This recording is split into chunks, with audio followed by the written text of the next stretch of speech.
Bumuhos ang malakas na ulan na parang nakikidalamhati sa langit sa pagguho ng mundo ni Adrian Reyes. Nakatayo siya sa kabilang kalye, basang-basa, isang anino na lang ng dating makapangyarihang CEO na kinatatakutan at hinahangaan ng lahat. Ang matayog na gusali ng Reyes Holdings, na dati niyang tinatawag na kaharian, ay mayroon ng ibang pangalan na nakaukit sa itaas. Ang security guard na dati sa Miyari sumasaludo sa kanya sa tuwing dumarating ang kanyang mamahaling sasakyan ay ni hindi man lang siya tiningnan. Para siyang multo sa sarili niyang nakaraan. Naramdaman niya ang pagkalam ng kanyang sikmura. Kailan nga ba ang huli niyang kain? Hindi na niya matandaan. Ang tanging nararamdaman niya ay ang matinding lamig, hindi galing sa ulan, kundi galing sa kaloob-looban ng kanyang kaluluwa. Ito na ba ang kabayaran ng lahat? Ang kabayaran sa pagpili niya sa kumpanya kaysa sa pamilya? Sa pagpili niya sa kapangyarihan kaysa sa pag-ibig? Wala na siyang masisilungan. Wala nang mga empleyadong naghihintay sa kanyang utos. Wala nang mga business partners na tumatawag sa kanyang telepono. At higit sa lahat, wala na si Liza. Ang pangalan nito ay parang isang tinik na bumaon sa kanyang puso. 6 na taon. 6 na taon na puno ng pagsisisi na pilit niyang tinatago sa likod ng mga numero at tagumpay. Sa paghahanap ng masisilungan, dinala siya ng kanyang mga paa sa isang maliit na hilera ng mga tindahan sa gilid ng kalsada. May isang kulay asul na trapal na nakatayo at sa ilalim nito ay may nagtitinda ng mga pagkaing kalye. At mayroon isang amoy. Isang amoy na pamilyar. Ang matamis na amoy ng turon. Parang may humila sa kanya palapit. Sa ilalim ng trapal, isang babae ang abala sa pag-aabot ng sukli. Nakasuot ito ng simpleng t-shirt at nakatali ang buhok. Pagod ang bakas sa kanyang mukha, pero hindi nito maitago ang gandang simple at natural. Napahinto sa paghinga si Adrian. Ang kanyang puso ay nagsimulang tumibok ng napakabilis na parang gustong kumawala sa kanyang dibdib. Hindi pwedeng siya yan. Pero habang tinititigan niya ang bawat galaw ng babae, ang paraan ng pagngiti nito sa customer, ang pamilyar na kurba ng kanyang mga labi, alam niya, siya nga, si Liza, ang kanyang Liza. Nakatayo lang si Adrian na parang napako sa kanyang kinatatayuan. Anong ginagawa niya dito? Isang Reyes? Nagtitinda ng turon sa gilid ng kalsada? Ang babaeng dapat sana'y nabubuhay na parang reyna. Pero hindi pa yon ang pinakamatinding dagok. Mula sa likod ng maliit na stall, 2 batang lalaki ang tumakbo palapit sa babae. Magkamukhang magkamukha sila na parang kambal. Ang kanilang buhok, ang kanilang mga mata, ang hugis ng kanilang panga. Parang siyang tumitingin sa salamin at nakikita ang sarili niya noong bata pa siya. "Mama, pagod na po kami," sabi ng isa sa mga bata. Sabay yakap sa bewang ni Liza. "Mama." Ang salitang yon ay tumama kay Adrian na parang isang malakas na kulog. Mas malakas pa sa ulan na bumabagsak sa kanyang balat. Ang mundo niya ay gumuho na. Pero ngayon, pati ang pundasyon ng kanyang pagkatao ay nayanig.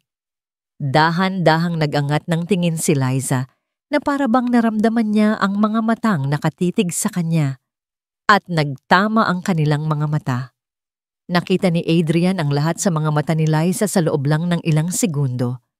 Pagkagulat, pagkatakot, at pagkatapos, isang galit na hindi pa niya nakikita kailanman.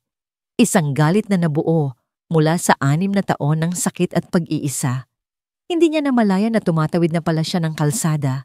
Hindi alintana ang mga sasakyang bumubusina. Ang tanging nakikita niya ay si Liza at ang 2 bata sa tabi nito. Nang makarating siya sa harap ng stall, nanginginig ang buo niyang katawan. Ang dating CEO na kayang magsalita sa harap ng libu-libong tao ay hindi makahanap ng tamang mga salita. Isang tanong lang ang namuo sa kanyang lalamunan. Nabasag ang kanyang boses nang sinubukan niyang magsalita. "Liza, Anak? Anak ba natin sila? Parang huminto ang pag-ikot ng mundo ni Liza sa tanong na yon.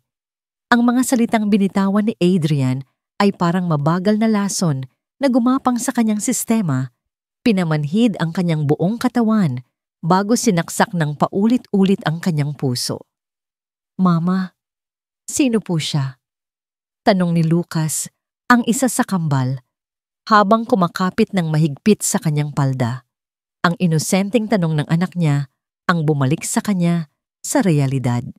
Mabilis pa sa 4:00, hinawakan niya ang kamay ng dalawang bata at marahas silang hinila papasok sa maliit na espasyo sa likod ng kanilang tindahan na nagsisilbi na rin nilang bahay. Adrian, umalis ka na, sabi niya, nanginginig ang boses sa pinaghalong galit at takot. Sumunod si Adrian, ang basang sapatos nito'y nag-iwan ng putik sa kanilang malinis na sahig. Liza, mag-usap tayo, pakiusap. Ang pagmamakaawa sa boses nito ay nagbalik ng isang alaala na pilit niyang ibinabaon sa loob ng 6 na taon. Naalala niya ang sarili niya, nakatayo sa ilalim din ng ulan, hawak-hawak ang cellphone, nanginginig, habang paulit-ulit na tinatawagan ang numero ni Adrian. Nang sa wakas ay may sumagot, hindi ang asawa niya ang narinig niya, kundi ang malamig at walang emosyong boses ni Catherine, ang kanyang sekretarya. Sir Adrian is in a very important meeting, ma'am. He can't be disturbed. Pero Catherine, importante to. Sabihin mo lang, tungkol sa pamilya namin. I'm sorry, ma'am. Ang utos niya, walang istorbo. Tatawag na lang daw siya. Hindi na tumawag si Adrian, kahit kailan. Ang alaalang yon ang nagsilbing gasolina sa apoy ng galit sa loob niya. Hinarap niya si Adrian at sa pagkakataong ito, wala nang bakas ng takot sa kanyang mga mata. Umalis ka na, mariin niyang ulit. Hindi ako aalis hanggat hindi mo sinasagot ang tanong ko. Giit ni Adrian, ang desperasyon ay malinaw sa kanyang mukha. Dumukot ito sa kanyang bulsa at naglabas ng isang makapal na sobre. Heto, pera. Alam kong nahihirapan kayo. Pambayad sa lahat ng pagkukulang ko. Para sa mga bata. Inabot nito ang pera. Para kay Liza. Ang eksenang yun ang pinakamatinding insulto. Ang tingin ba nito sa kanya ay isang problema na kayang ayusin ng pera? Isang malutong na tunog. Ang umalingaw-ngaw sa maliit na silid. Hindi isang sampal sa mukha, kundi isang malakas na paghampas sa kamay ni Adrian, dahilan para lumipad ang sobre at kumalat ang mga laman nitong pera sa maruming sahig. Hindi mabibili ng pera mo ang 6 na taon, Adrian. Sigaw niya, ang mga luhang kanina pa niya pinipigilan ay nagsimula ng mamuo sa kanyang mga mata. Hindi nito mabibili ang mga gabing umiiyak ako dahil mag-isa akong nag-aalaga sa mga anak nating may sakit. Hindi nito mabibili ang mga kaarawan at Pasko na wala ang ama nila. Hindi mo alam ang pinagdaanan namin. Napayuko si Adrian talo. Sorry, Liza. Hindi ko alam. Oo, hindi mo alam dahil mas pinili mo ang kumpanya mo. Kaya ngayon, huwag kang babalik dito na parang isang hari na nag-aalok ng limos. Nabuhay kami nang wala ka. Mabubuhay kami nang wala ka. Itinuro niya ang pinto. Umalis ka. At kapag sinubukan mo ulit lumapit sa mga anak ko, hindi ako magdadalawang isip na tumawag ng pulis. Ilang sandaling katahimikan ang namayani. Tinitigan lang siya ni Adrian. Ang mga mata nito'y puno ng sakit na hindi niya maintindihan at ayaw na niyang intindihin. Sa huli, dahan-dahan itong tumango at walang imik na tumalikod. Pinanood niya itong maglakad palayo, pabalik sa ulan, hanggang sa maglaho ang anino nito sa dilim. Nang marinig niya ang tunog ng papalayo nitong mga hakbang, doon lang niya isinara ang pinto. Nang hihinang napasandal siya dito, ang lakas na ipinakita niya kanina ay biglang naglaho, na parang isang kandilang hinipan ng hangin. Dahan-dahan siyang napaupo sa sahig. At sa gitna ng katahimikan, habang mahimbing nang natutulog ang kanyang mga anak sa kabilang kwarto, Niyakap niya ang kanyang mga tuhod at nagsimulang umiyak. Isang walang tunog na pag-iyak na naglalaman ng 6 na taon ng hinanakit, pag-iisa, at isang pusong minsan ng umibig ng buong buo.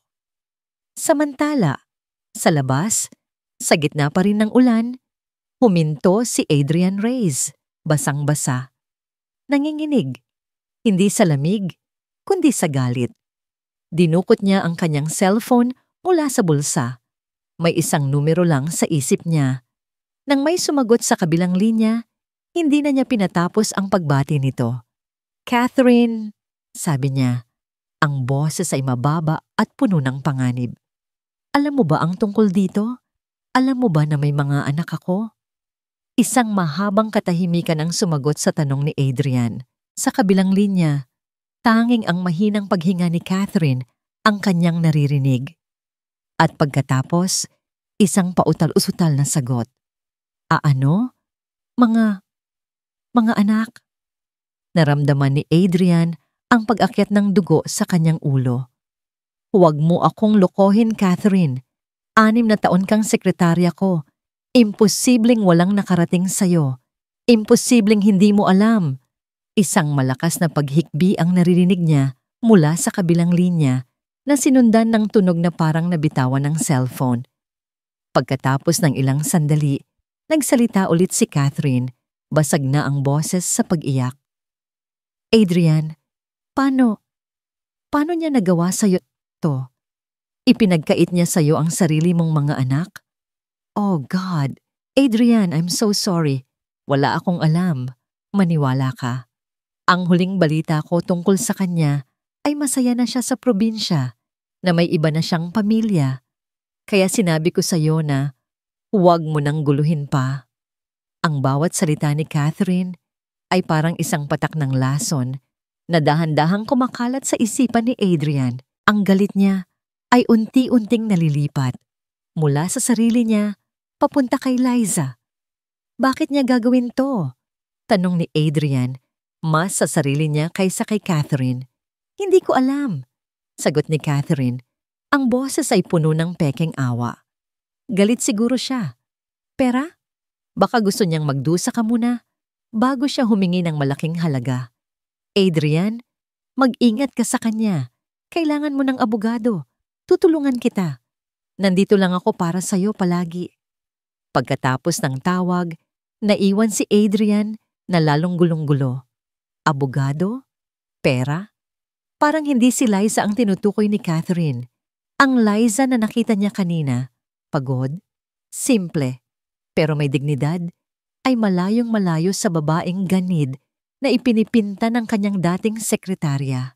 Kinabukasan, humiram si Adrian ng isang luma at gasgas na kotse mula sa kanyang dating driver na may utang na loob pa rin sa kanya. Ipinark niya ito sa isang lugar kung saan tanaw niya ang maliit na tindahan ni Liza. Pero hindi siya makikita. Mula sa bintana ng kotse, pinanood niya ang isang buhay na dapat sana ay sa kanya. Nakita niya kung paano matiyagang tinuturuan ni Liza ang kambal na magsulat. Nakita niya kung paano sila naghabulan sa maliit na espasyo sa likod ng tindahan. Ang tawanan ng mga bata ay parang musika na ngayon lang niya narinig. Nakita niya si Liza na pinupunasan ang pawis sa noo ni Leo at inaayos ang buhok ni Lucas. Bawat simpleng kilos, bawat ngiti, ay parang isang sundang na tumatarak sa kanyang dibdib. Kumikirot ito sa pananabik, sa panghihinayang. Ito ang pamilyang tinalikuran niya para sa mga board meeting at business trips. Isang hapon, habang naglalaro ang kambal ng bola, aksidenteng gumulong ito papunta sa kalsada. Si Lucas, sa kanyang pagkasabik, ay akmang tatakbo para habulin ito. "Lucas, huwag!" sigaw ni Liza. Pero bago pa man makakilos si Liza, bumukas na ang pinto ng kotse ni Adrian. Hindi na siya nag-isip. Parang may sariling isip ang kanyang katawan na tumakbo at mabilis na dinampot ang bola bago pa ito masagasaan ng isang tricycle. Napahinto ang bata at tumingala sa kanya. Ang mga mata nito'y bilog sa pagtataka. Ang mga matang yon, kopyang-kopya ng mga mata niya. Inabot ni Adrian ang bola. Nanginginig ang kanyang kamay. Heto, bata. Sa susunod, mag-ingat ka, ha? Ngumiti ang bata. Isang ngangiti na nagpaliwanag sa buong maghapon ni Adrian. Salamat po, Mama's friend. Mama's friend. Iyon lang. Pero para kay Adrian, sapat na yon. Ang pakiramdam ng magaspang na bola sa kanyang palad, ang ngangiti ng kanyang anak. Tumatak ito sa kanyang puso. Pagbalik niya sa kotse, alam na niya ang sagot. Mali ang pera. Mali ang mga abogado. Mali si Catherine. Kailangan niyang patunayan ang sarili niya, hindi sa pamamagitan ng anumang material na bagay, kundi sa pamamagitan ng gawa. Kailangan niyang ipakita kay Liza na nagbago na siya. Nang gabing iyon, nagpa siyang bumalik. Hindi bilang si Adrian Reyes ang bagsak na CEO, kundi bilang si Adrian, isang ama na gustong makilala ang kanyang mga anak. Naglakad siya palapit sa tindahan, dala ang isang bagong bola at isang supot ng paboritong prutas ni Liza. Ngunit habang papalapit siya, natigilan siya sa kanyang nakita. Isang itim at makintab na Mercedes-Benz ang nakaparada sa tapat mismo ng tindahan. Sa labas nito, nakatayo ang isang matangkad at nakabihis na lalaki. At ang lalaking ito ay kausap si Liza. At si Liza, nakangiti. Isang ngiti na tila komportable at masaya. Nagsikip ang panga ni Adrian. Isang pamilyar na pakiramdam ng selos at pagkatalo ang biglang bumalot sa kanya. Sino ang lalaking yon? At bakit parang pakiramdam niya? Sa pangalawang pagkakataon, nahuli na naman siya ng lahat. Hindi umalis si Adrian. Pagkatapos niyang makita ang eksena sa pagitan ni Liza at ng lalaki, sa Mercedes-Benz, isang bahagi niya ang gustong sumuko na lang at maniwala sa mga kasinungalingan ni Catherine. Pero may isa pang bahagi, isang mas malakas na puwersa. Ang alaala ng nangiti ni Lucas at ang pakiramdam ng bola sa kanyang palad na pumipigil sa kanya. Kaya nanatili siya. Nagmatyag mula sa malayo sa loob ng hiniram niyang kotse na parang isang aninong bantay na hindi kayang iwan ang kanyang nakaraan. Napanood niya ang pag-alis ng lalaki.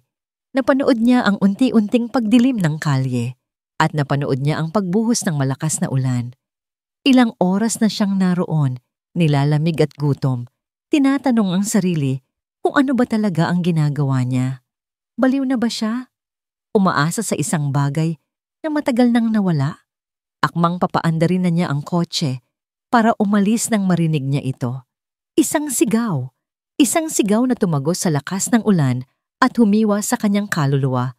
Tulong! Parang awa niyo na! Ang anak ko! Boses iyon ni Liza. Sa isang iglap, nawala ang lahat ng kanyang pag-aalinlangan. Bumukas ang pinto ng kanyang kotse at tumakbo siya papalabas. Sinalubong ang rumaragasang ulan. At doon, sa gitna ng kalsada, nakita niya ang isang imahe na habambuhay na masusunog sa kanyang alaala. Si Liza, basang-basa, yakap-yakap ang isang maliit na katawan na nanginginig ng husto. Ang mukha niya ay puno ng purong takot, isang uri ng takot na kayang durugin ang puso ng sinumang makakita. Liza! Sigaw ni Adrian. Napalingon ito. Sa ilalim ng ilaw ng poste, nakita niya ang mga luha nito na humahalo sa tubig ulan. Adrian, si Leo. Hindi ko alam. Wala nang tanong, wala nang salita. Tumakbo si Adrian palapit. Kinuha niya ang nangingisay na katawan ni Leo mula sa mga bisig ni Liza. Ang init na nagmumula sa bata ay nakakapaso. Sakay sa kotse! Bilis! Ang biyahe papunta sa pinakamalapit na ospital ang pinakamahaba at pinakanakakatakot na biyahe sa buong buhay ni Adrian. Si Liza ay walang tigil sa pag-iyak sa tabi niya, habang siya naman ay nagmamaneho na parang demonyo. Hindi alintana ang mga pulang ilaw at mga busina ng ibang sasakyan. Pagdating sa emergency room, mabilis na inasikaso ng mga doktor at nurse si Leo. Naiwan silang dalawa ni Liza sa hallway, basang-basa, nanginginig, at nagkakaisa sa iisang damdamin, Ang matinding takot. Walang nagsasalita. Ang dating pader ng galit at hinanakit sa pagitan nila ay pansamantalang gumuho, napalitan ng isang tahimik na pagdadamayan. Ilang beses niyang sinubukang magsalita, humingi ng tawad, pero walang salitang lumalabas. Ano pa ba ang sasabihin? Makalipas ang halos 1 oras, lumabas ang isang doktor. Sino po ang ama ng bata? Automatikong tumayo si Adrian. Ako po. Sumunod po kayo sa akin sa opisina, sabi ng doktor. Seryoso ang mukha. Sa loob ng maliit na opisina, pinaupo ng doktor si Adrian. Huminga ito ng malalim bago magsalita. Nagawa na po namin ng paraan ang kumbulsyon. Stable na ang anak ninyo sa ngayon, panimula ng doktor. Pero habang ginagawa namin ang mga tests, may nakita kaming mga markers sa dugo niya na hindi pangkaraniwan. Kumunot ang noo ni Adrian. Anong ibig niyong sabihin, Doc? Mr. Reyes, may history ba sa pamilya ninyo ng isang bihirang genetic disorder? Particular, ang von Richter syndrome. Sa pagkarinig ng pangalang yun, parang binuhusan ng nagyayelong tubig si Adrian. Ang hangin ay biglang nawala sa kanyang mga baga. Von Richter syndrome, ang sakit na kumuha sa buhay ng bunso niyang kapatid na si Maya. 20 taon na ang nakalilipas. Isang bangungot na pilit na ibinaon ng kanilang pamilya. Ang kapatid ko, namatay siya dahil diyan. Halos pabulong na sagot ni Adrian. Tumango ang doktor. Ang mga mata nito ay puno ng pakikiramay. Ikinatatakot ko na ito nga ang kaso ng anak ninyo. It runs in the bloodline. Namanan niya ito mula sa inyo. Gumuho ang mundo ni Adrian sa pangalawang pagkakataon. Pero mas masakit ito. Mas brutal. Noon, pera at kumpanya lang ang nawala. Ngayon, ang buhay ng kanyang anak ang nakataya. At kasalanan niya. Bumalik siya sa hallway na parang isang zombie. Nakita niya si Liza, nakaupo, nakayuko. Ang mga kamay ay magkadasal. Nilapitan niya ito. Dahan-dahang naupo sa tabi niya. Naramdaman niya ang titig nito. Isang titig na nagtatanong. Tumingin siya sa mga mata ni Liza. Mga matang puno pa rin ng bakas ng luha. Huminga siya ng malalim. Tinipon ang lahat ng natitira niyang lakas. Kasalanan ko, Liza, sabi niya. Basag ang boses sa bigat ng kanyang pagsisisi. Nasa dugo ng pamilya namin ang sakit niya.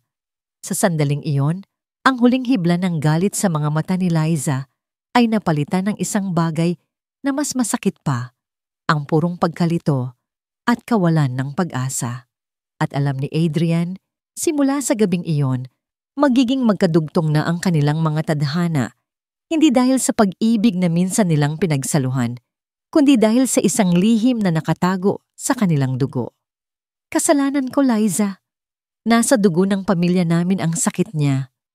Ang mga salitang iyon ay paulit-ulit na umalingaw-ngaw sa isip ni Liza na parang isang sirang plaka, hindi niya maintindihan.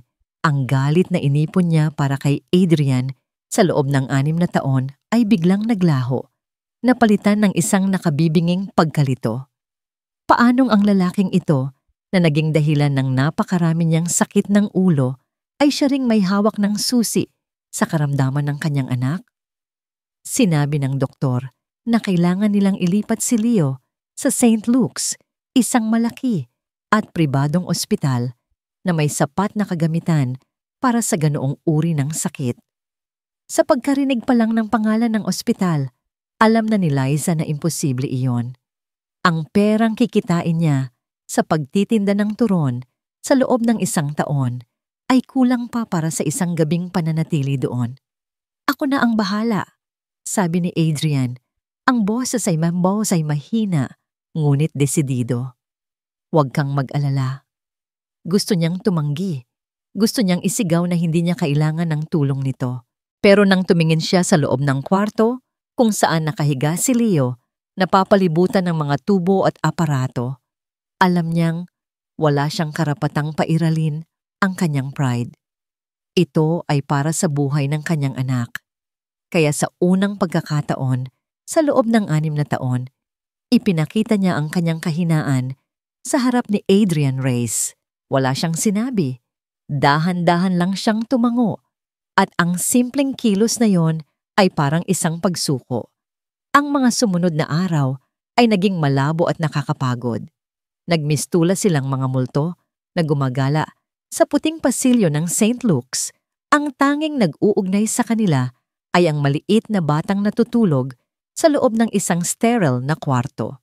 Hindi na sila nagtatalo, hindi na sila nagsusumbatan. Ang kanilang mga pag-uusap ay umiikot na lang kay Leo. Kumain na ba siya? Ano ang sabi ng doktor? Tumataas na ba ang lagnat niya ulit? Isang gabi, habang mahimbing na natutulog si Lucas sa isang maliit na sofa sa waiting area, naiwan silang dalawa ni Adrian na nakabantay sa tabi ng kama ni Leo. Ang katahimikan sa pagitan nila ay hindi na nakakailang. Ito ay isang katahimikan na puno ng pagod at ibinabahaging takot. May kapatid akong babae. Basag ni Adrian sa katahimikan. Ang tingin ay nakapako sa natutulog na mukha ni Leo. Maya ang pangalan niya. Hindi umimik si Liza, pero nakinig siya. 10 taong gulang siya nang mawala. Parehong-pareho sila ng sakit ni Leo. Noong mga panahong iyon, hindi pa gaanong kilala ang von Richter syndrome. Walang magawa ang mga doktor. Naramdaman ni Liza ang panginginig sa boses ni Adrian. Sinisi ko ang sarili ko. Ako ang kasama niya noong huli siyang inatake.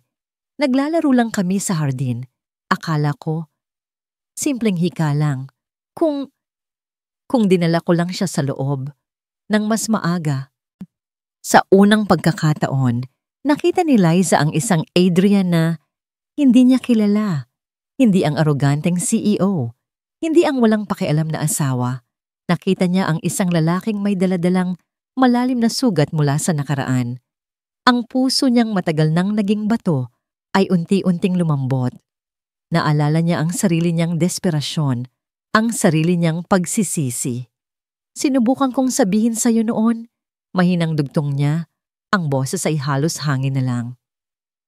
Napalingon si Adrian mula sa pagkakatitig kay Leo. Ang buong atensyon nito ay na kay Liza na ngayon. Ang mga mata ay puno ng pagtatanong. Tungkol sa pagbubuntis ko, paglilinaw ni Liza, tinipon ang lahat ng kanyang lakas ng loob para harapin ang multo ng nakaraan. Tumawag ako, paulit-ulit. Nagpadala ako ng sulat. Kumunot ang noo ni Adrian, isang itsura ng purong pagkalito. Sulat? Anong sulat, Liza? Ang tanging natanggap ko ay balita. Mula kay Catherine na masaya ka na at ayaw mo nang magpaistorbo. Para kay Liza, ang sinabing yun ni Adrian ay parang isang malakas na sampal. Hindi pisikal, kundi sa kanyang kaluluwa. Masaya na? Ayaw magpaistorbo? Ang mga salitang yon ay kabaligtaran ng lahat ng naramdaman niya noon. Siya ay desperada, nasasaktan, at higit sa lahat, nag-iisa. Si Catherine?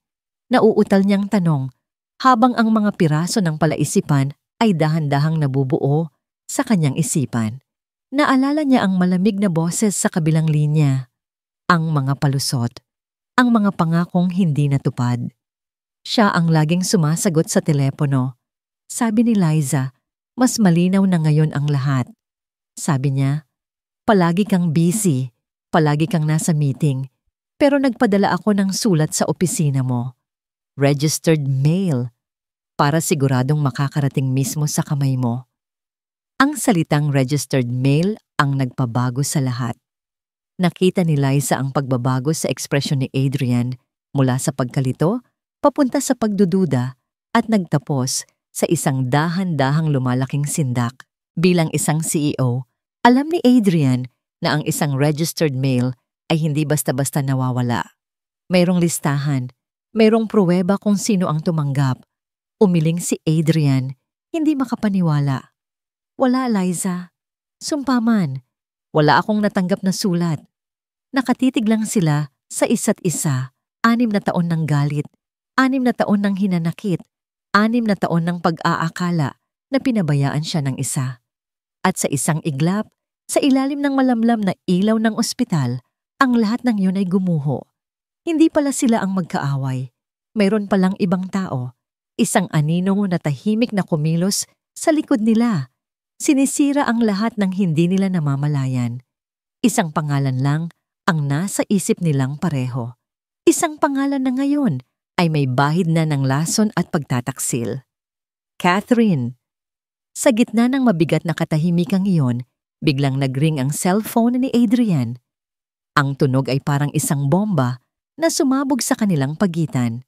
Dahan-dahang kinuha ni Adrian ang telepono mula sa kanyang bulsa. Tumingin siya sa screen. Napakagatlabi si Liza nang makita niya ang pangalan na nakarehistro. Catherine is calling. Nagkatinginan sila ulit ni Adrian. Sa mga mata nito, wala nang lungkot o pagkalito. Napalitan iyon ng isang malamig at matigas na determinasyon. Sinagot niya ang tawag. Hindi na niya hinintay na magsalita ang nasa kabilang linya. Ang kanyang boses ay kalmado, pero may panganib na nakatago sa ilalim nito. Catherine, kailangan nating mag-usap. Catherine, kailangan nating mag-usap. Ang boses ni Adrian sa kabilang linya ay hindi mainit, hindi rin malamig. Ito ay isang bagay na mas nakakatakot. Wala itong emosyon. Parang isang bakal na pader na imposibleng gibain. Pagkababa ng tawag, napasandal si Catherine sa kanyang malambot na swivel chair.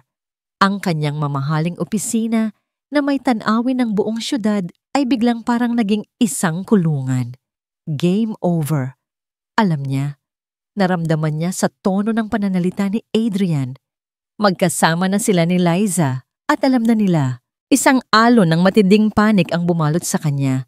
Pero mabilis itong napalitan ng isang bagay na mas maitim at mas malakas, ang purong galit. 6 na taon. 6 na taon siyang nanatili sa tabi ni Adrian. Siya ang sumalo sa lahat ng problema nito sa kumpanya. Siya ang naging anino nito, ang taga-ayos ng kanyang gusot, ang tagapakinig sa kanyang mga pangarap. Siya ang dapat na nasa tabi nito, hindi ang babaeng yon na walang ibang ginawa kundi iwan siya. Hindi siya papayag na matalo ng ganito. Kung hindi mapapasa kanya si Adrian, sisiguraduhin niyang walang magiging masaya. Tumayo siya, ang mga kamay ay nanginginig sa galit. Mayroon siyang isang huling baraha na kailangan niyang laruin. Isang desperadong hakbang. Kinuha niya ang kanyang bag at mabilis na tinungo ang isang pribadong club sa Makati. Doon, sa isang madilim na sulok, naghihintay ang taong alam niyang may pinakamalaking galit kay Adrian Reyes. Si Mr. Ricardo Sandoval, ang negosyanteng dinurog ni Adrian sa mundo ng korporasyon 5 taon na ang nakalipas. Isang tao na nawalan ng lahat dahil sa walang awang ambisyon ni Adrian. Ngayon, si Sandoval ay nakabangon muli, mas mayaman at mas makapangyarihan kaysa dati. Catherine? Bati ni Sandoval, isang ngiting hindi umaabot sa kanyang mga mata. Anong utang na loob at napadalaw ang pinakapinagkakatiwalaang asset ni Reyes? Wala na ako sa kanya. Diretsong sagot ni Catherine habang nauupo. At nandito ako para mag-alok sa iyo ng isang bagay na mas matamis pa sa paghihiganti. Tinaasan siya ng kilay ni Sandoval, interesado. Gusto mong pabagsakin si Adrian Reyes, tama? Pagpapatuloy ni Catherine. Alam ko kung paano. Hindi sa pamamagitan ng kumpanya niya, dahil wala na yon. Hindi sa pera niya, dahil halos ubos na yon para sa pagpapagamot sa anak niya. Kitang-kita ni Catherine ang kislap ng interes sa mga mata ni Sandoval nang marinig ang salitang anak. Ang kahinaan ni Adrian Reyes, sabi ni Catherine, dahan-dahan na parang naglalatag ng isang patibong. Ay ang babaeng yon at ang mga anak niya. Saktan mo sila at mapapatay mo ang kaluluwa niya. Isang malademonyong gamonang ngiti ang sumilay sa mga labi ni Sandoval. Nagsisimula na akong magustuhan ang usapang ito. Kinahapunan, nagkita sila ni Adrian sa isang tahimik na coffee shop. Gaya ng inaasahan, sinubukan ni Catherine ang huli niyang alas, ang pagiging biktima. Adrian, paano mo nagagawang pag-isipan ako ng ganyan? Sabi niya, ang mga luha ay handa nang pumatak. Pagkatapos ng lahat ng ginawa ko para sa'yo, alam mo kung gaano kita kamahal. Pero ang Adrian na kaharap niya ay hindi na ang dating boss na madali niyang manipulahin. Ang mga mata nito ay malamig na parang yelo. Nasaan ang sulat, Catherine? Simpleng tanong nito. Doon na bumuhos ang mga pekeng luha ni Catherine. Wala akong alam sa sinasabi mo. Siya ang sinungaling Adrian. Ginagamit niya lang ang mga bata para makakuha ng pera sa'yo. Hindi kumibo si Adrian. Tumayo lang ito. Sana mahanap mo ang kapayapaan sa sarili mo. Pero para sa akin, tapos na tayo, Catherine. Pagkatapos ay tumalikod na ito. At umalis, iniwan siyang mag-isa, kasama ang kanyang mga kasinungalingan. Ang pag-alis ni Adrian ang nagsilbing huling pako sa kabaong. Nawala na ang pag-ibig, nawala na ang obsesyon. Ang natira na lang ay ang purong pagnanais na manakit. Kinuha niya ang kanyang telepono at tinawagan si Sandoval. Gawin mo na, sabi niya. Ang boses ay walang emosyon. Durugin mo sila. Sa kabilang linya tumawa si Sandoval. With pleasure. Nag-dial ito sa kanyang abogado. Ipadala niyo na ang notice sa lupang tinitirhan ng babae. Violation of contract. Bigyan niyo sila ng 72 hours para lisanin ang lugar. Sa maliit na bahay sa likod ng tindahan ng turon, pagod na naupo si Liza pagkatapos ng isang mahabang araw sa ospital. Saglit na pumikit ang kanyang mga mata. Nagdarasal para sa kaunting katahimikan. Ngunit ang katahimikang yon ay binasag ng isang katok sa pinto. Isang lalaking nakauniporme ang nag-abot sa kanya ng isang brown na sobre. Nang buksan niya ito, isang malamig na takot ang gumapang sa kanyang buong katawan. Ito ay isang formal na sulat mula sa isang law firm. Notice of eviction.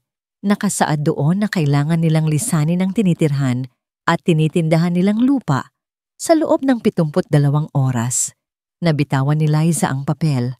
Ang kanyang mga tuhod ay nanghina.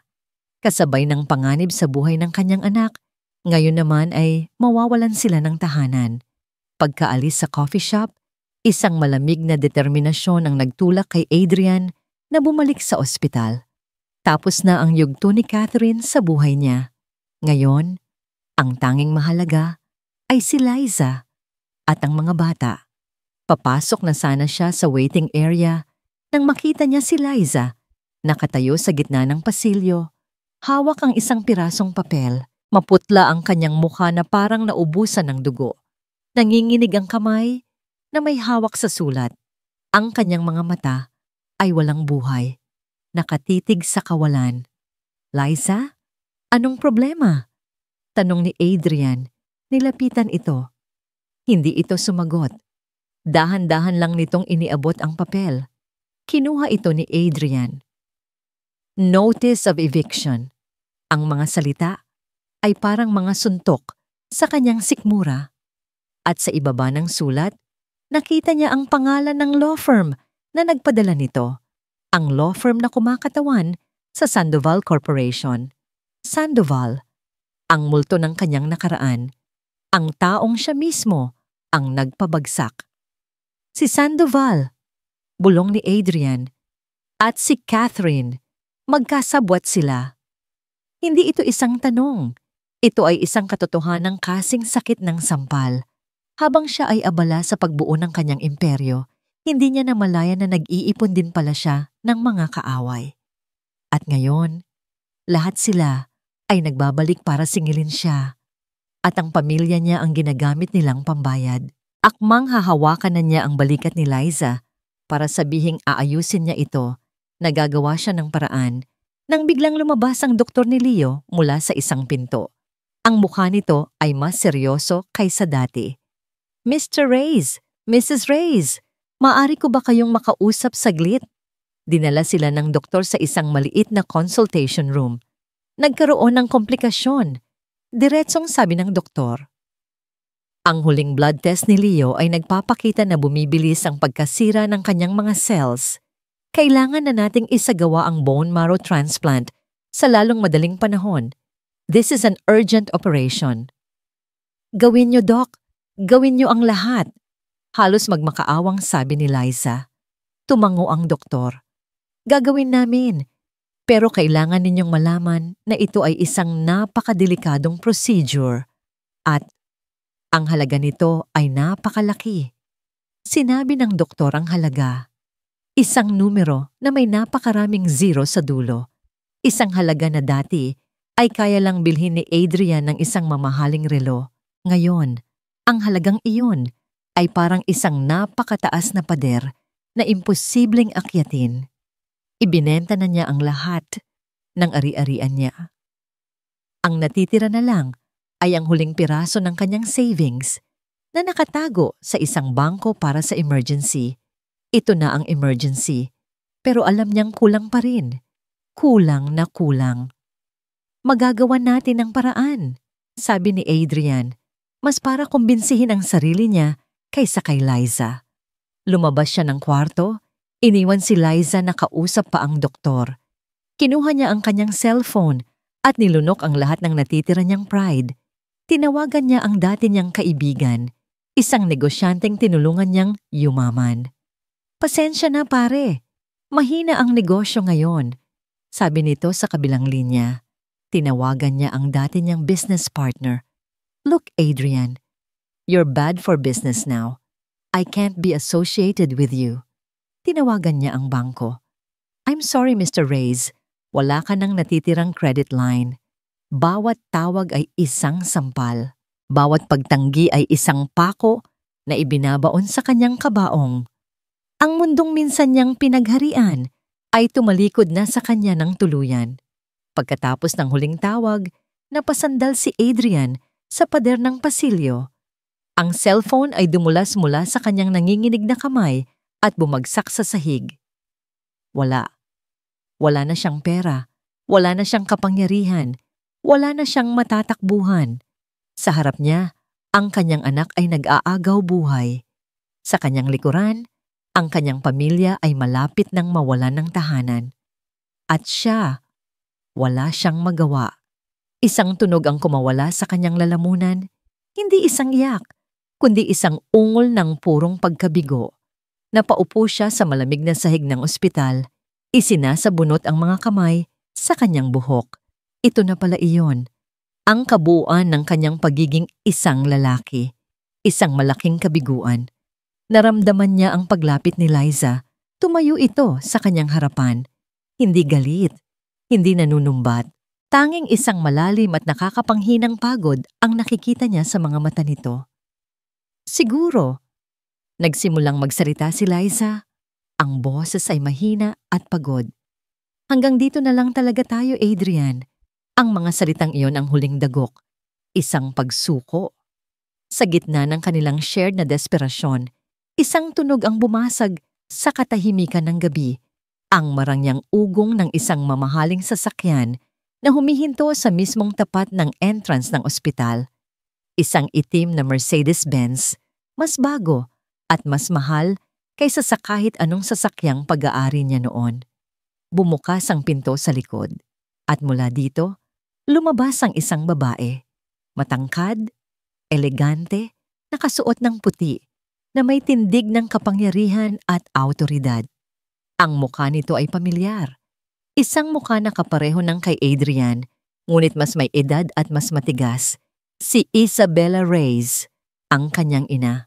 Ang marangyang tunog ng isang mamahaling sasakyan ay isang ingay na hindi nababagay sa lugar na iyon. Isang lugar ng sakit, pagod at kawalan ng pag-asa. Napatingin si Liza sa babaeng bumaba mula sa itim na Mercedes-Benz. Sa ilalim ng dilaw na ilaw ng ospital, ang tindig nito ay hindi maipagkakaila. Perpekto ang pagkakaayos ng buhok, mamahalin ang suot na damit. At ang mga matang yon ay kasing talas at kasing lamig ng naaalala niya. Si Doña Isabella Reyes, ang reyna ng imperyong minsan ay pinagharian ng kanyang anak. Ang 6 na taon na ang nakalipas ay tumingin sa kanya na para bang isa siyang dumi na dumikit sa pangalan ng kanilang pamilya. Naglakad ito palapit. Ang bawat hakbang ay may bigat ng awtoridad. Nilagpasan nito si Adrian na parang hangin at huminto sa mismong harapan ni Liza. Sa loob ng ilang segundo, nagtitigan lang sila. Si Liza, suot ang luma niyang t-shirt at pagod na pagod ang mukha. At si Isabela, malinis, mabango, at hindi matinag. Nasaan ang apo ko? Tanong ni Isabela. Ang boses ay kalmado, ngunit may diin. Bago pa man makasagot si Liza, doon lang tila napansin ni Isabela ang sarili niyang anak na nakaupo sa sahig, wasak na wasak ang itsura. Isang mabilis na tingin ng pagkadismaya ang dumaan sa mukha nito bago muling ibinalik ang atensyon kay Liza. Nagkamali ako, Liza. Ang mga salitang yon ay hindi inaasahan ni Liza. Walang paligoy-ligoy, diresto at matigas, pero naroon, isang pag-amin. Patawarin mo ako. Pagpapatuloy ni Isabela at sa unang pagkakataon, nakita ni Liza ang isang maliit na lamat sa perpektong postura nito, isang bahid ng pagsisisi. Alam ko, matagal ko nang alam ang tungkol sa kambal. May mga inutusan akong hanapin ka pagkatapos mong umalis. Nakita ka nila. Nakita ko ang mga litrato ng mga apo ko. Isang mainit na galit ang biglang kumulo sa dibdib ni Liza. Alam niyo pala at pinanood niyo lang kami habang naghihirap. Isang buntong hininga ang pinakawalan ni Isabela. Dahil sa kahihiyan, dahil sa pride. Isang raise, aminin man naming mali kami. Pero gabi-gabi, sa loob ng 6 na taon, iniisip ko sila, iniisip kita. Tumingin ito sa pinto ng kwarto ni Leo. At ngayon, wala nang lugar ang pride. Nandito ako para sa dugo ko. Huminga ito ng malalim. Babayaran ko ang lahat. Ang operasyon. Ang pinakamagagaling na doktor sa bansa. Ang mga abogado para labanan si Sandoval. Lahat. Natahimik si Liza. Isang alok. Isang daan palabas sa impyernong ito. Pero alam niyang may kapalit. Laging may kapalit. Ano ang kondisyon? Tanong ni Liza, ang boses ay diresto. Tumingin si Isabela sa kanyang mga mata. Hayaan mong maging lola ako sa mga apo ko. Hayaan mong maging parte sila ng pamilya Reyes. Hayaan mong itama ko ang lahat ng pagkakamali ko at ng anak ko. Ito na, ang pagpipilian na kinatatakutan niya. Ang isuko ang kapirasong mundo na siya lang ang nagmamay-ari, kapalit ng buhay ng kanyang anak. Ang ipasok muli ang kanyang mga anak sa isang mundo ng kayamanan at kapangyarihan na minsan nang sumira sa kanya. Ang kanyang pride ay sumisigaw na, huwag. Pero ang puso niya bilang isang ina ay sumisigaw ng mas malakas. Dahan-dahan, tumingin siya sa salaming bintana ng kwarto ni Leo. Ang kanyang maliit na anghel, nakahiga at nakikipaglaban. Wala nang pagpipilian. Kahit kailan ay wala naman talaga. Humarap siyang muli kay Isabela. Ang mga luha ay nagsisimula na namang mamuo sa kanyang mga mata. Pero sa pagkakataong ito, hindi dahil sa kalungkutan, kundi dahil sa isang mabigat na desisyon. Para sa anak ko, sabi niya, malinaw at matatag. Gagawin ko ang lahat.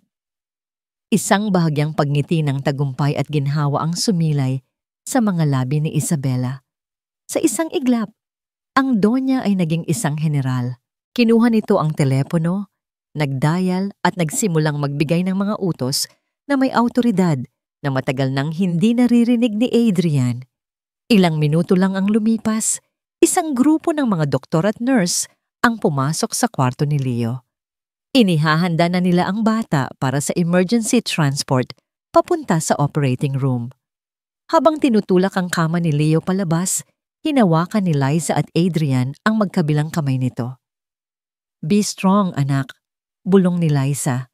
Dito lang si Papa, sabi naman ni Adrian. Pinanood nilang isara ang malaking pinto ng operating room, Isang pinto na naghihiwalay sa kanila sa pag-asa at sa panganib. Ngunit habang ang isang pinto ay nagsasara para sa pag-asa sa ospital, isang ingay naman ang nagsimulang umaling-awngaw sa labas ng kanilang maliit na tahanan. Ang malakas at nakakayanig na ugong ng isang bulldozer na nagsisimula ng umandar, handang gibain ang lahat ng kanilang pinaghirapan. Nang magsara ang mga pinto ng operating room, isang nakabibinging katahimikan ang bumalot sa paligid. Para kay Adrian, ang bawat segundo ng paghihintay ay parang isang walang katapusang pagdurusa. Nakatayo lang siya roon, katabi si Liza at ang kanyang ina. 3 tao mula sa magkakaibang mundo na pinag-isa ng iisang dasal. Biglang nag-vibrate ang cellphone sa kanyang bulsa. Isang text message mula kay Mang Tony, ang supplier ni Liza. "Sir Adrian, may mga taong dumating dito? May dalang bulldozer. Gusto na nilang gibain ang tindahan. Isang bagong klase ng takot na may kasamang matinding galit. Ang biglang dumaloy sa mga ugat ni Adrian. Sandoval." Hindi siya nag-aksaya ng panahon. "Ma," sabi niya, lumingon sa kanyang ina. "Si Leo." "Ako na ang bahala dito," mabilis na sagot ni Isabela. Ang mga mata ay matalas at nakakaintindi. "Puntahan mo ang pamilya mo. Ipaglaban mo ang tahanan nyo."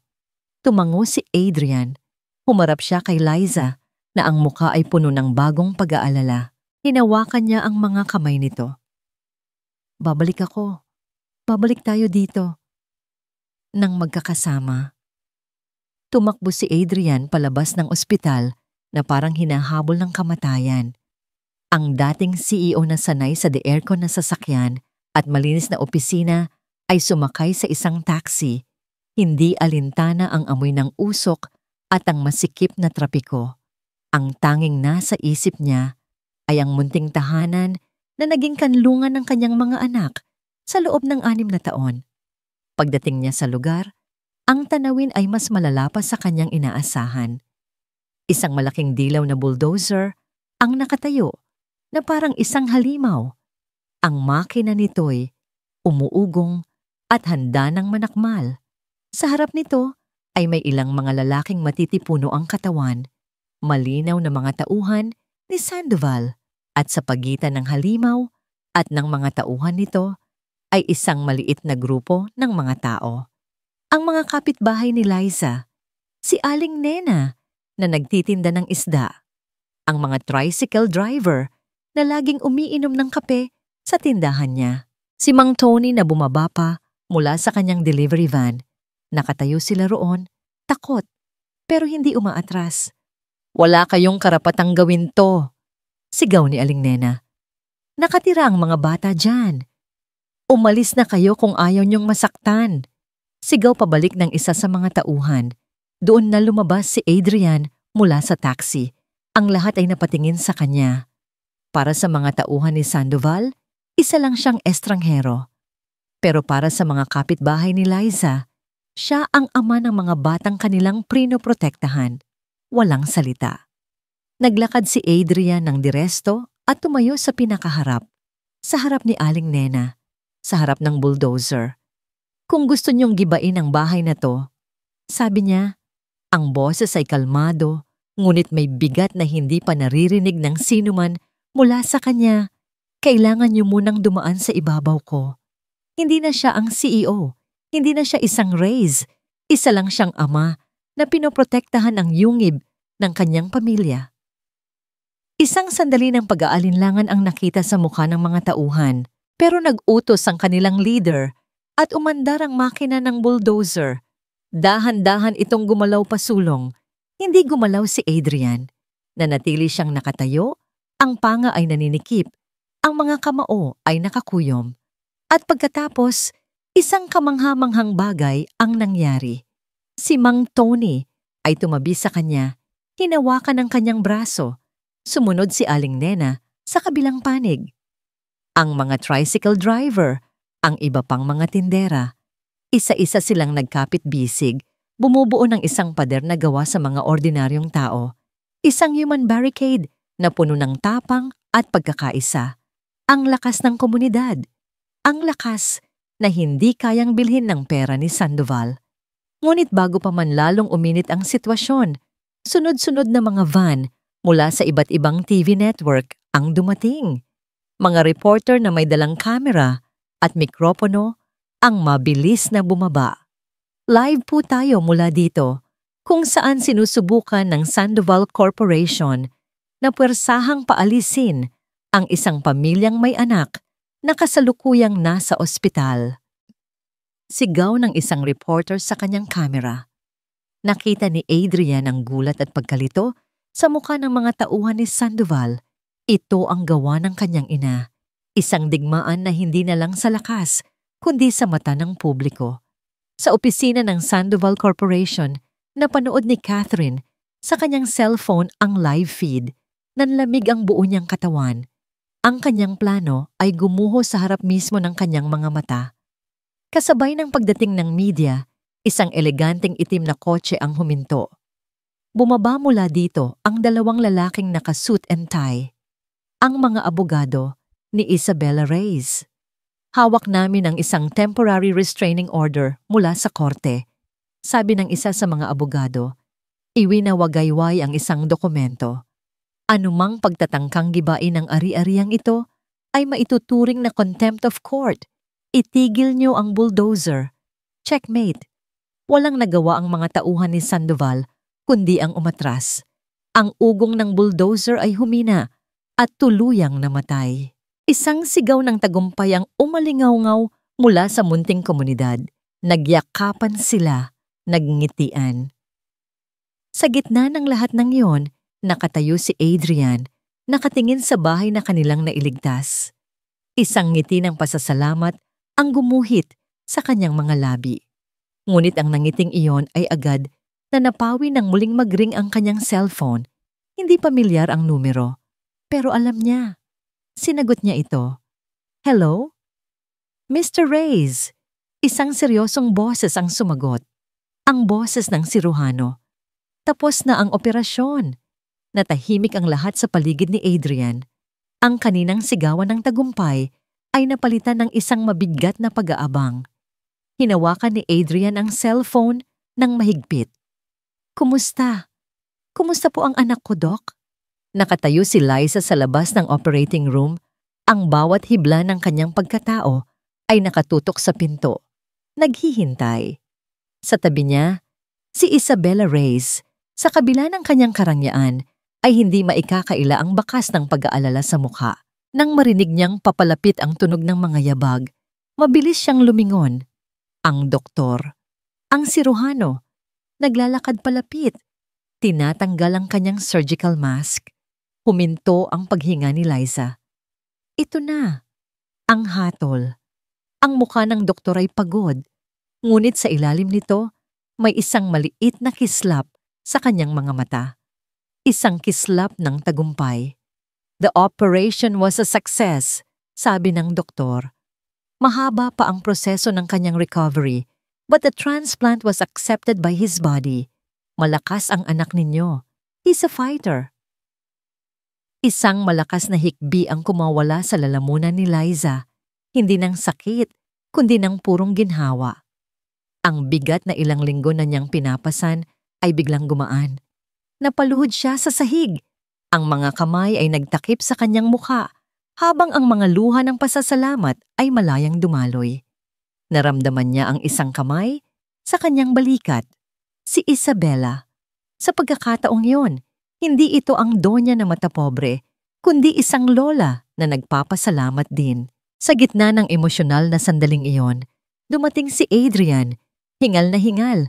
Ang muka ay puno ng alikabok. Ngunit ang mga mata ay nagniningning sa tagumpay. Ligtas ang bahay, sabi niya. Humihingal. Ligtas sila. Nagkatinginan sila.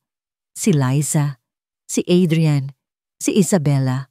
3 taong pinaghiwalay ng nakaraan, ngunit sa sandaling iyon, sa pasilyo ng ospital, sila ay isang pamilya.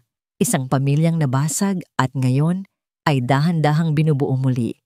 Ang mga sumunod na linggo ay naging panahon ng paghilom.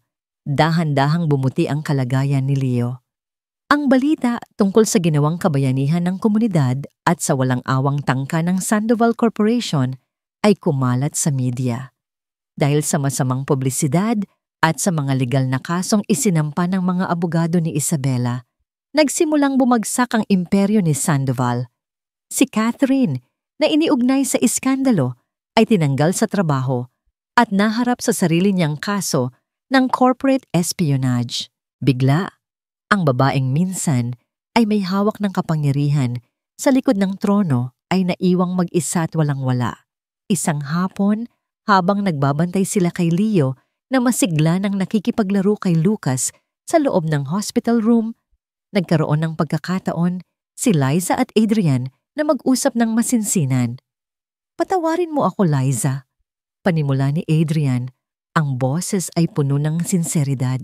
"Sa lahat, sa pagiging makasarili ko, sa hindi ko pag-alam, kung sana naging mas mabuti akong asawa noon."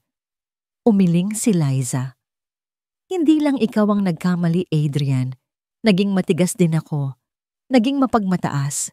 Siguro kailangan lang nating pagdaanan ang lahat ng ito para matuto." Tumingin siya sa kanilang mga anak na nagtatawanan.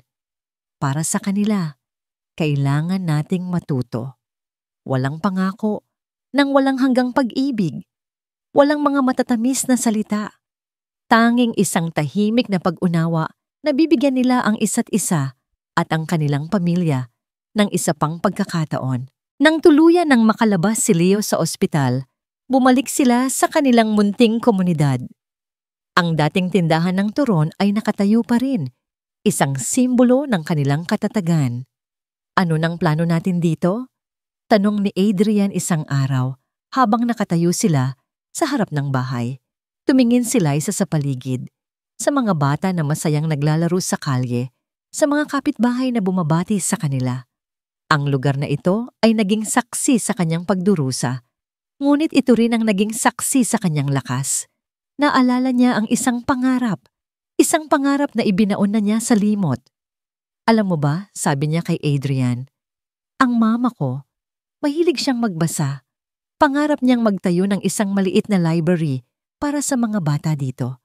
Para kahit mahirap sila, hindi sila titigil mangarap." Tumingin siya kay Adrian. "At ang kapatid mo?" "Si Maya, siguro." Isang ngiti ang dahan-dahang sumilay sa mga labi ni Adrian. Isang ngiti na puno ng pag-unawa. Nakuha niya ang ibig sabihin ni Liza. Hindi na nila kailangan ang tindahan ng turon.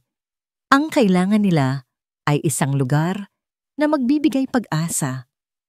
Sa tulong ng pondo mula kay Isabela at sa lakas paggawa ng buong komunidad, sinimulan nilang buwagin ang lumang tindahan, hindi para gibain, kundi para magtayo ng bago. Isang bagay na mas maganda, isang bagay na mas makabuluhan, isang gusaling unti-unting nabubuo mula sa mga pira-pirasong pangarap. Ang Maya Community Library, ipinangalan sa dalawang babaeng naging inspirasyon nila, isang simbolo ng paghilom, pag-asa, at ng isang bagong simula. Makalipas ang ilang buwan, sa araw ng inaugurasyon, habang pinapanood ni Liza ang mga batang masayang pumipili ng libro, naramdaman niya ang isang kapayapaan na matagal na niyang hindi naramdaman. Lumapit sa kanya si Adrian. Wala itong dalang singsing na may diamante. Wala itong dalang bulaklak. Sa halip, may hawak itong isang picture book. Isang simpleng libro para sa mga bata.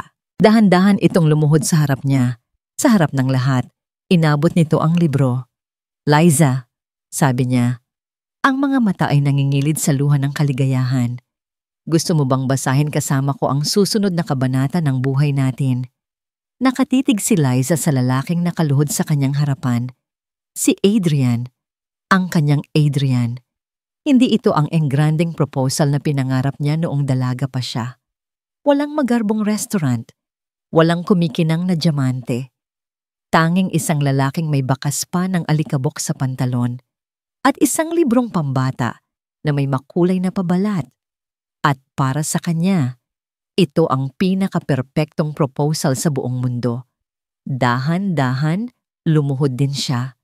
Pinantay niya ang kanyang sarili sa kanya. Sa gitna ng sahig ng library na kanilang pinangarap, hinawakan niya ang kamay ni Adrian na may hawak sa libro. Tumingin siya sa mga mata nito. Mga matang hindi na puno ng ambisyon, kundi ng pagmamahal at sinseridad. Oo, Adrian, bulong niya. Sapat lang para marinig nilang dalawa. Sabay nating babasahin ang lahat ng susunod na kabanata. Isang ngiti ang sumilay sa mga labi ni Adrian, isang ngiti na umabot hanggang sa kanyang mga mata. At sa likod nila, isang masigabong palakpakan ang umalingaw-ngaw mula sa kanilang mga kapitbahay, mga kaibigan, at pamilya na naging saksi sa kanilang bagong simula. Lumipas ang mga buwan. Ang Maya Community Library ay naging puso ng kanilang komunidad.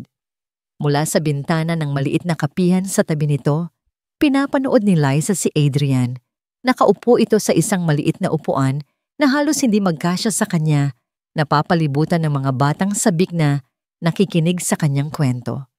Ang boses niya na dating nagbibigay utos sa mga board meeting ay siya na ngayong nagbibigay buhay sa mga karakter ng isang fairy tale. Nakikita ni Liza ang kislap sa mga mata ng mga bata at ang parehong kislap sa mga mata ng kanyang asawa. Sa isang sulok, nakikita niya si Isabella o Lola Bella na kung tawagin ng mga bata, na matiyagang tinutulungan ng isang batang babae na baybayin ang isang mahirap na salita. Ang dating matapobreng donya ay isa na ngayong lola na ang tanging yaman ay ang pagmamahal ng kanyang mga apo. Napangiti si Liza habang nagtitimpla ng kape para sa isang customer. Ito ang buhay na hindi niya kailanman pinlano, pero ito ang buhay na hinding-hindi niya ipagpapalit. Isang buhay na simple, pero buo.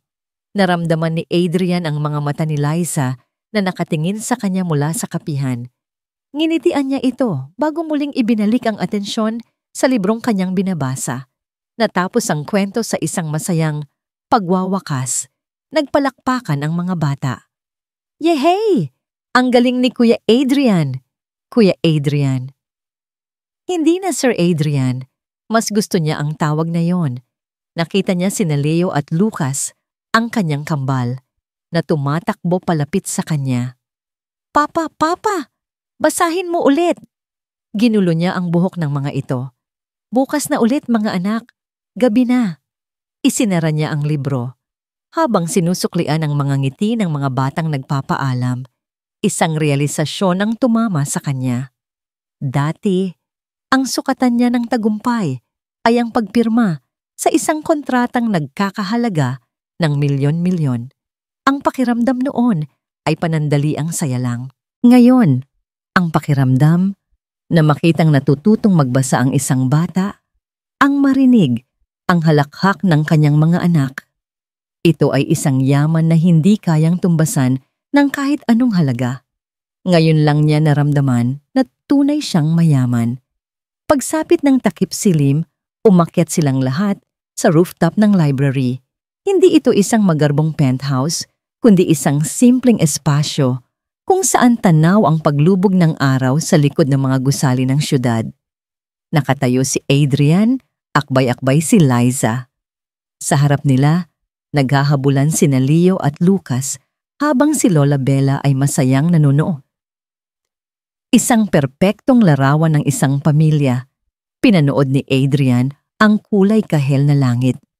Ang lahat ng sakit, lahat ng pagkakamali, lahat ng paghihirap, lahat ng iyon ay nagdala sa kanya sa sandaling ito. Hinigpitan niya ang yakap kay Liza. Dahan-dahan siyang yumuko at bumulong sa tainga nito. Ang mga salita ay puno ng pasasalamat at pag-ibig na nahinog sa paglipas ng panahon. Salamat sa pag-uwi mo sa akin. Hindi sumagot si Liza. Isinandal lang niya ang kanyang ulo sa balikat ni Adrian, isang kilos na nagsasabi ng lahat.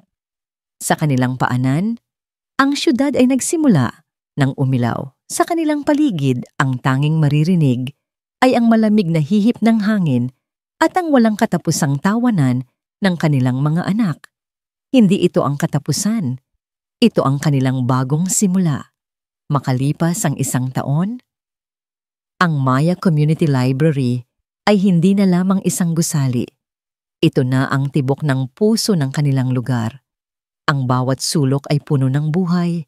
Ang mga bulong ng mga batang nagbabasa, ang mahinang kaluskos ng mga pahina ng libro, at ang amoy ng bagong timplang kape mula sa kapihan ni Liza sa tabi nito.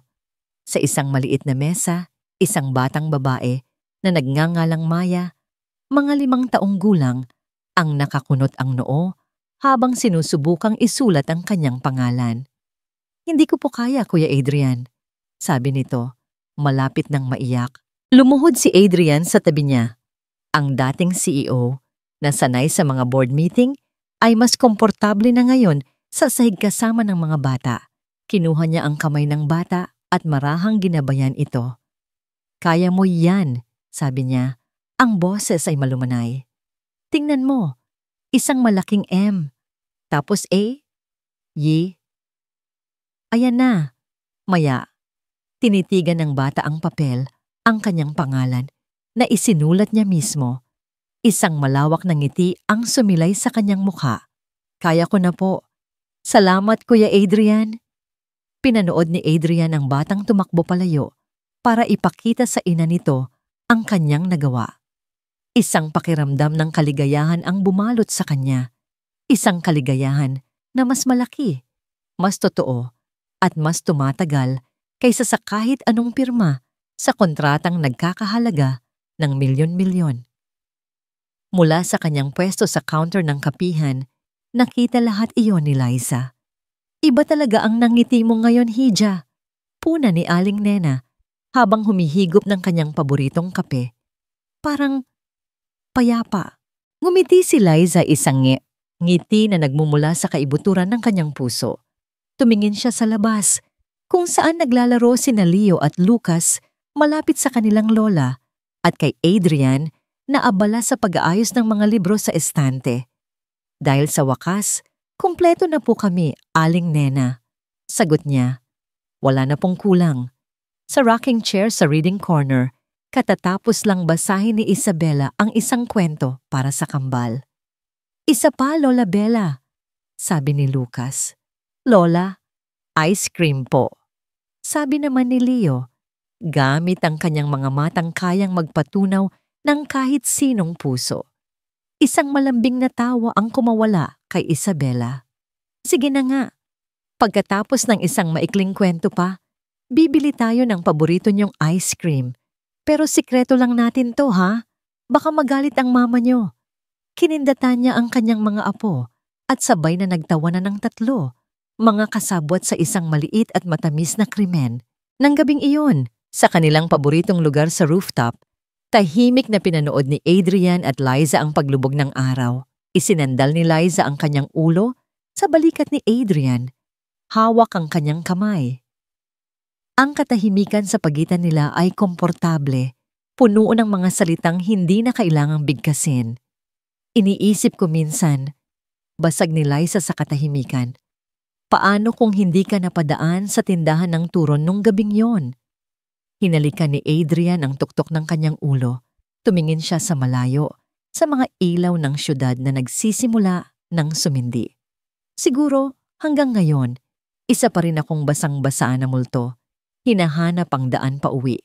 Sagot niya, ang boses ay halos pabulong. Hinigpitan niya ang hawak sa kamay ni Liza at tumingin sa mga mata nito. "Pero nakauwi na ako, Liza. Dahil ikaw at ang mga bata, kayo ang tahanan ko."